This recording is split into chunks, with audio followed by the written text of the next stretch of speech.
ವಿಚಾರಕ್ಕೆ ಸಂಬಂಧಪಟ್ಟಂತೆ DCM DK Shivakumar ಕೂಡ ಪ್ರತಿಕ್ರಿಯೆಯನ್ನು ಕೊಟ್ಟಿದ್ದಾರೆ.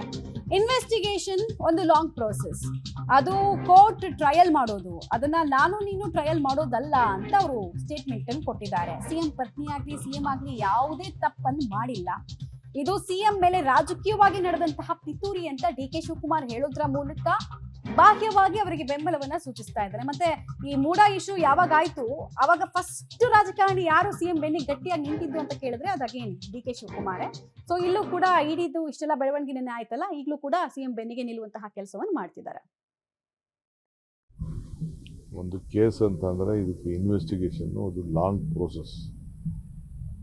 ಅದು ಅವ್ರು ಏನೋ ಒಂದು ಅದೆಲ್ಲ ಕೋರ್ಟ್ ಟ್ರಯಲ್ ಮಾಡಬೇಕು, ನಾನು ನೀನು ಟ್ರಯಲ್ ಮಾಡೋದಲ್ಲ. ನನಗಾಗಲಿ ನೀನಿಗಾಗಲಿ ಟ್ರಯಲ್ ಮಾಡೋಕ್ಕೆ ಅವಕಾಶ ಇಲ್ಲ. ನಾನು ಇಡೀ ಕೇಸ್ನ ದಿನ ಬೆಳಗ್ಗೆ ಪಡೆದಾಡ್ತಾ ಇರೋನು, ನಾನು ಅದ್ರ ಬಗ್ಗೆ ಹೆಚ್ಚಿಗೆಯನ್ನು ಮಾತಾಡೋಲ್ಲ. ಇದು ನಮ್ಮ ರಾಜಕೀಯವಾಗಿ ಪಿತೂರಿ, ಮುಖ್ಯಮಂತ್ರಿಗಳ ಮೇಲೆ ಅವರ ಕುಟುಂಬದ ಮೇಲೆ ರಾಜಕೀಯವಾದಂಥ ಪಿತೂರಿ.